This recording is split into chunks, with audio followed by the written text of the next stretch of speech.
ایک حدیث میرا دل کرتا ہے آپ کو یاد ہو جائے، مستدرک للحاکم میں حدیث ہے۔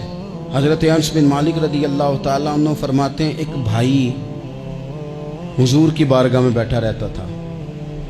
نکما نہیں تھا، شارحین حدیث کہتے ہیں کہ کسی مجبوری سے وہ کام نہیں کر پاتا تھا، یا کرتا تھا تو کام آگے نہیں چل پاتا تھا، ذہنی صلاحیت ہی شاید زیادہ نہیں تھی۔ یہ حدیث مشکات میں بھی موجود ہے، مستدرک للحاکم میں بھی موجود ہے۔ حضرت انس بن مالک رضی اللہ تعالیٰ عنہ فرماتے ہیں وہ حضور کی بارگاہ ناز میں بیٹھا رہتا تھا، اس کے بھائی نے آ کے شکایت کی، یا رسول اللہ صلی اللہ تعالیٰ علیہ وسلم، یہ کوئی کام ہی نہیں کرتا، کوئی محنت نہیں کرتا، کوئی جدوجہد نہیں کرتا، آگے نہیں بڑھتا، مجھے اس کی ضروریات کی کفالت کرنی پڑتی ہے، مجھے جدوجہد کرنی پڑتی ہے، مجھے اس کے معاملات کا خیال رکھنا پڑتا ہے، آپ اسے سمجھائیں۔ تو حضور نے بہت سارے لوگوں کو سمجھایا جو کام نہیں کرتے تھے۔ ہمیں سیاستہ میں وہ حدیث بھی ملتی ہے جس بندے کو نبی پاک صلی اللہ علیہ وسلم نے کہا تھا کہ تیرے پاس جو بھی گھر میں ہے لا، تو وہ پیالہ اور کمبل لائے تھے، حضور نے بیچ کے کہا تھا جا کلاڑا خرید کے لا اور لکڑیاں کاٹ کے تو بیچ کے اپنا اور اپنے گھر والوں کا پیٹ پال۔ یہ ساری باتیں اپنی جگہ پر یہاں نبی پاک نے ایک روحانی مسئلے کا حل بھی بتایا۔ اللہ کے محبوب علیہ السلام سے عرض کی حضور یہ یہیں بیٹھا رہتا ہے اور سارے ہی کام مجھے کرنے پڑتے ہیں۔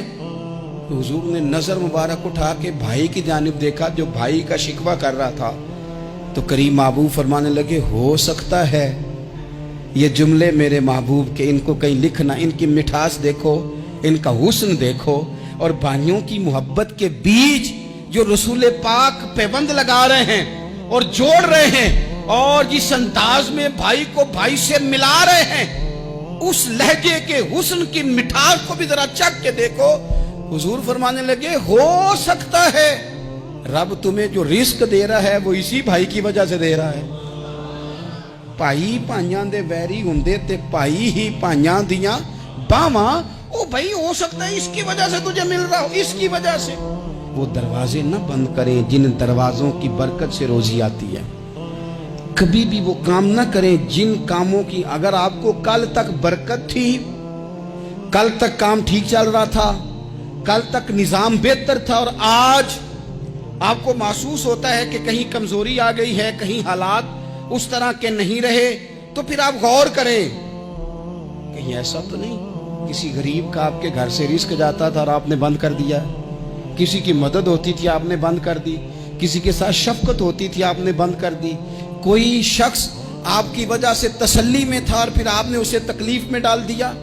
اللہ کے محبوب نے فرمایا تمہارے کمزوروں کی وجہ سے تمہیں رزق دیا جاتا ہے، تمہارے ضعیفوں کی وجہ سے تمہیں رزق دیا جاتا ہے۔ تم نے تو ایک بندہ یہ کہہ کے نکال دیا کہ جا تیری تنخواہ میں نہیں دے سکتا،